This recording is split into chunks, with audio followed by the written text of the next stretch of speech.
Have you ever wanted to feel bold, unstoppable, and undeniable?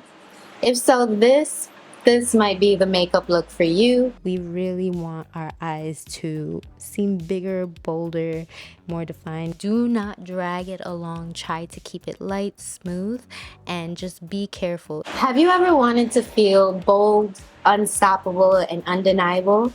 If so, this might be the makeup look for you, because for me, it made me feel fierce. It made me feel powerful, dark, sultry, just all of the above. And I'm gonna show you how I got this makeup look step by step. So let's go. We are starting things off by lining our lower waterline and upper waterline with black or any other dark color that you want to use. Now, the reason I'm starting with this first is because I feel like when I put eyeshadow on and then I start to line my waterline, I end up getting some of the eyeshadow on my fingers. I still haven't perfected how to put on eyeliner without using your fingers or without opening your eye yourself. So I just wanted to make sure I got this part done and there was no issues, no worries, no smudges. Now from here, we're gonna take that same black eyeliner and we're gonna do like the Cassie Ventura effect, where she just drew the eyeliner on her eyelid and then just smudged it out. If you do actually have black eyeshadow, which I didn't, that is actually going to work way better for you because it builds up a lot more.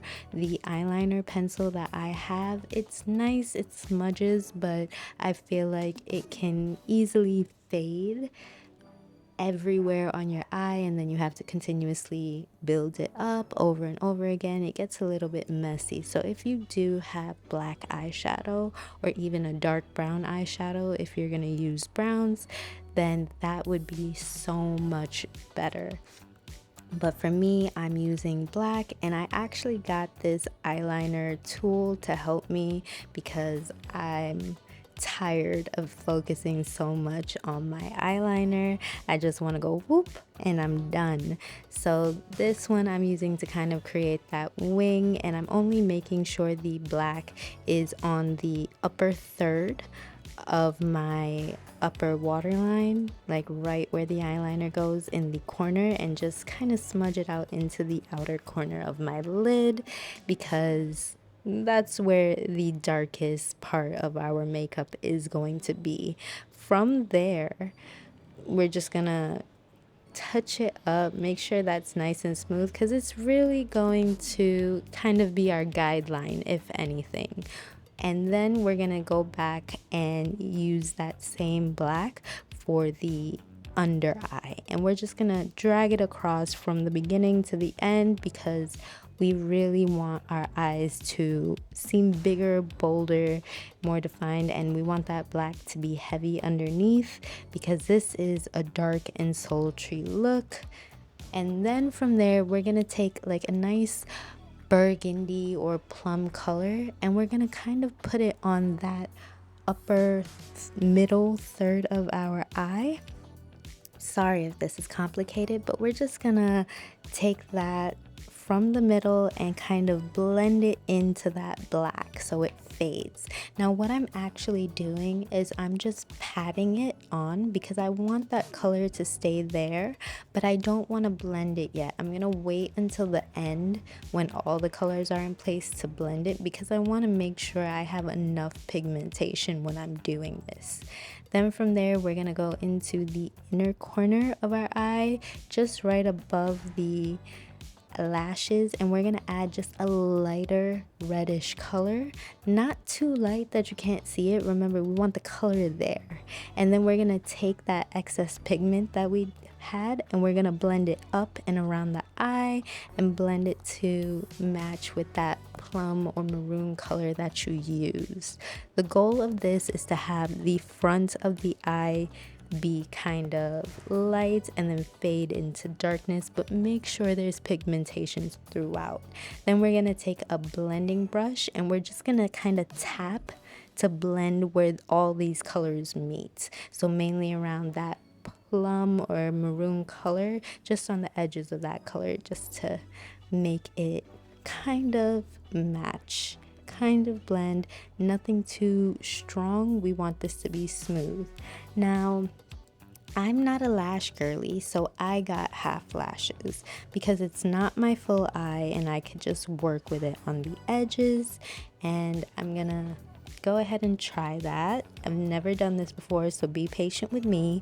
But if this does not work for you, or if you just don't want to use lashes, then go ahead and get some mascara and just either do one really thick coat or 2 to 3 coats to make it much thicker, and so your lashes will stand out against the black that you put on the corner of your eyes. Because if you don't put on mascara or lashes, your eyes have a potential to kind of look smaller because it'll be harder to see your actual lashes.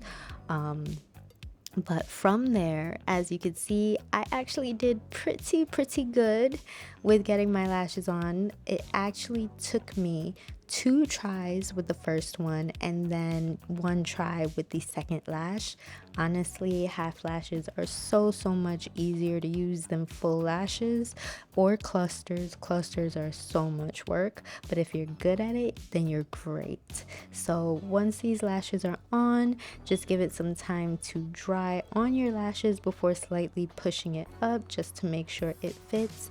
And you can always curl your lashes before you even put on these half lashes or any other falsies for extra hold, because that's what you'll need. Now that we've gotten the hardest part out the way, it's time for our base, which is our face. So let's just get that concealer. I am putting it under my eye, along the lines of my nose, my mouth, and then above on my forehead, because we want to get rid of any lines, and it's a cute little trick to make sure no matter what angle you are getting your picture taken at, you're not having any deep lines making you look older or having more contrast on your face. Then from there, I'm just taking my cream highlighter and contour because I want to add depth and definition to my face. Have you ever seen a person go out with makeup and there's no contour on it? Honestly, they look like a cartoon character, and the reason for that is there's no shadow, there's no blend, and there's no depth to a person's face. It's just flat, and that is not something that we want. Now from here, we're going to add our blush. I like to put it going up on my cheeks for a little bit of facelift, and then whatever excess I put on my forehead to add, once again, more depth, more color, more vibrancy, more youthfulness. And I have been enjoying putting my blush on my nose. It feels like a little cutesy to me. And then I'm gonna take my setting powder because I don't want a shiny face, I want a matte one, so I am putting it everywhere. And when I say everywhere, I mean everywhere except for my eyes, but everywhere. And you can see how quickly it mattes my face out. And then once that's done, I just pack everything away, give it a few minutes, and then just wipe off any excess. From here, we're going for brows, but since our eyes are the focus, I don't want brows that are too sharp. I want it kind of soft and fluffy because my eyes are going to be the magnetic look. That's what we're going for. So just kind of adding a little bit of brow gel to shape and define my brows without doing too much. For lips, we are keeping it simple. I'm just grabbing my basic lip liner combo, and I'm just gonna line the corners and then fill in the inside with that lighter color so that way my lips match. And then I'm just taking a basic lip gloss and putting that on for a little bit of shine. Last but not least are our final touches. I'm grabbing petroleum jelly, Vaseline, and I am putting it right on top of my lids to give it that shine. Now, my personal recommendation for this is start with the lighter color and then go towards the darker color. Do not drag it along. Try to keep it light, smooth, and just be careful. If you want, I also recommend using 2 brushes for this so that way it doesn't get mixed up on both sides. You can see I kind of messed up one side a bit because I stuck with 1 brush. We don't want that for you. After that, just spray your face so that way everything is set, and then you could pat that down and you're all good to go. Alright guys, so this is the final look. I honestly think I did much better than I realized. This makeup look, because it's focusing on the darker colors, makes me feel more sultry, more seductive, more magnetic, and it feels like I can control a room with just my stare because the focus is on the eyes, and the eyes are deep, dark, and powerful. And I love that for me because I can't be bright and sunny every single day. So sometimes it's nice to lean into the more shadowy aspect of my mood, put that on my face, and still feel powerful in it. So if you guys like this tutorial, let me know all down in the comments below. If you have any questions, concerns, I would love to hear from you. But once again, it is not necessary. If this resonates with you and that's all it does, then I am okay with that. And I'm thankful you stayed till the end of this video. So thank you so much, everybody, and bye.